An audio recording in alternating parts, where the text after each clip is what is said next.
Hello friends and welcome.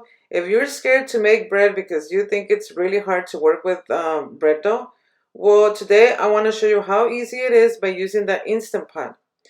The Instant Pot will help you to work with the dough so it will double the size. You don't have to put it in the microwave or use your oven or put it outside.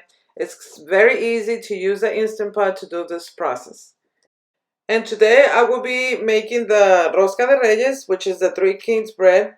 I won't be going over the whole process of making the dough, but the recipe will be under the description box below. And the reason why I'm not going through the whole process is because I already have a few other videos of bread recipes like conchitas and also the bread of the dead, which is el Día del Muerto.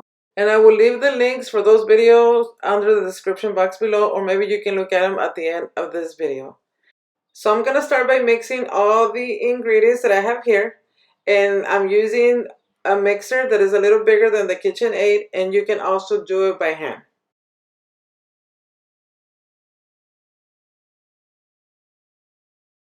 The dough is almost done mixing.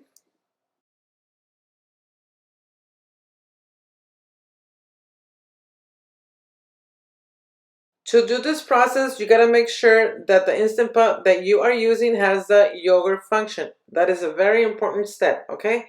This is the Instant Pot Duo, and this is 6 quart, and you also need a lid. If you are using the same lid that comes with the Instant Pot, it needs to be open, okay? Where it says venting, not sealing. We need to grease the pot using some cooking oil. You put a little bit of cooking oil and then spread it around the whole pot. This helps the dough not to form a dry crust on top, okay? Just make sure that you put the dough inside and just move it around so it's all coated with oil.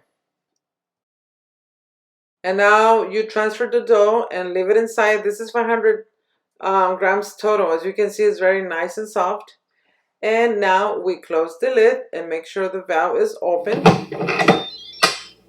And you press the button where it says yogurt. Like you can see here, mine is showing 2 hours because I made bread before. Your Instant Pot might show something else. But don't worry, you just have to bring it down to 2 hours, okay? That's the timer that we want. And after the first 40 minutes, you can start checking the Instant Pot to see how the process is going, okay? Because it might take a little bit longer or less, and it all depends on where you live. Okay, so my dough is ready, and it took exactly 1 hour and 15 minutes, okay? I'm going to open the Instant Pot because I want to show you how it looks. And it looks really nice. As you can see here, it's beautiful, okay? Now we press it down, and now this is ready to be formed.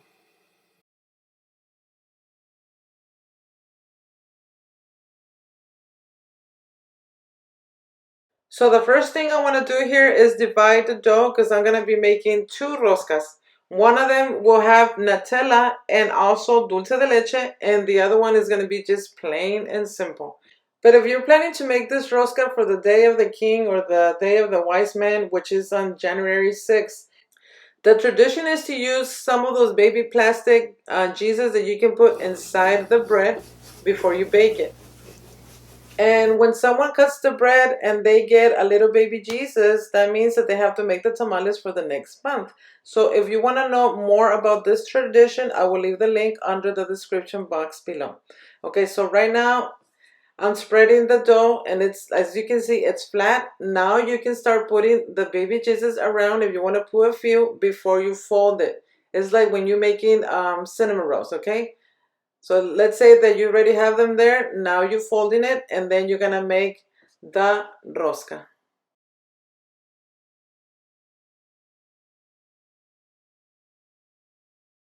Use some vegetable shortening to grease the bottom of the baking pan. It's a lot easier for me to do it this way before I start forming the bread, okay? You can go ahead and use parchment paper, but I think it's a little bit harder when you do it like that. So now you just form it and make sure that you open one of the ends to put the other end inside like this, and then you close it, okay? So it's very important for us to do this step because we don't want the bread to open.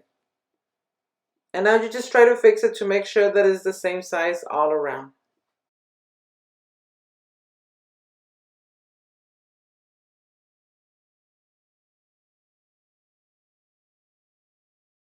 Okay, so this is my second rosca, and it's the same process. This one is going to have some Nutella and dulce de leche, and also I'm going to be using a little bit of walnuts. You can go ahead and use whatever you want, whatever filling you want to put in there. But today, the reason why I'm using the Nutella and the dulce de leche is because a lot of people are sending me messages asking me if we can bake with Nutella and the dulce de leche, and this is the reason why I'm doing it with this, okay? But like I said, you can use whatever you want. You can use raspberry, strawberry, pineapple, apple, or whatever you want to put in there, okay? Now for the people that they can't find the dulce de leche, you can go ahead and make it using the Instant Pot, and I will leave the link under the description box below for that video too, okay? So we have the Nutella here, and I'm going to be spreading it the same way I did with the dulce de leche. And I'm using one of those bags, like the plastic bags that I use for cake decorating. It's a lot easier for me to just spread it like that, as you can see here.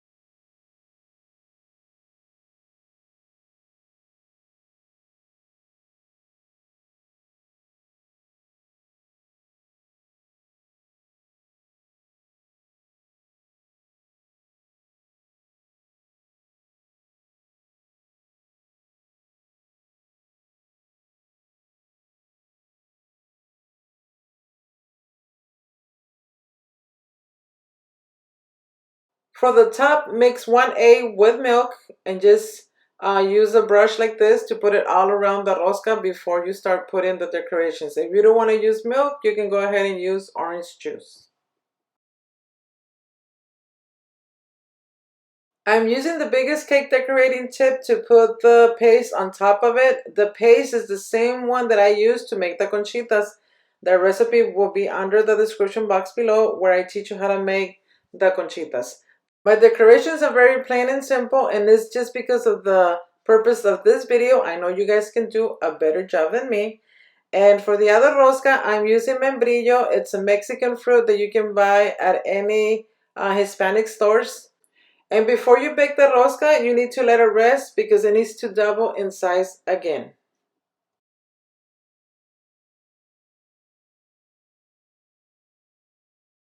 The rosca is done, and now I'm using some of this powdered sugar just to put on top. Since I don't have a lot of decoration, I'm just doing this for the purpose of the video, but you don't have to use powdered sugar if you don't want to. Now I'm going to cut a piece because I want you to see the texture of the rosca. Right now it smells really, really good in here. And I do hope this video is very helpful for some of you guys that are still scared to make bread. It's very easy, as you can see here. Now I want you to see the texture of this bread is very nice and soft with some delicious Nutella. And you can go ahead and enjoy it with a cup of coffee or some hot chocolate. I want to thank you guys for spending time with me. I really do appreciate your time, and I really do hope you guys like this video. And if you do, please don't forget to subscribe. God bless, and I hope I'll see you next time. Adios.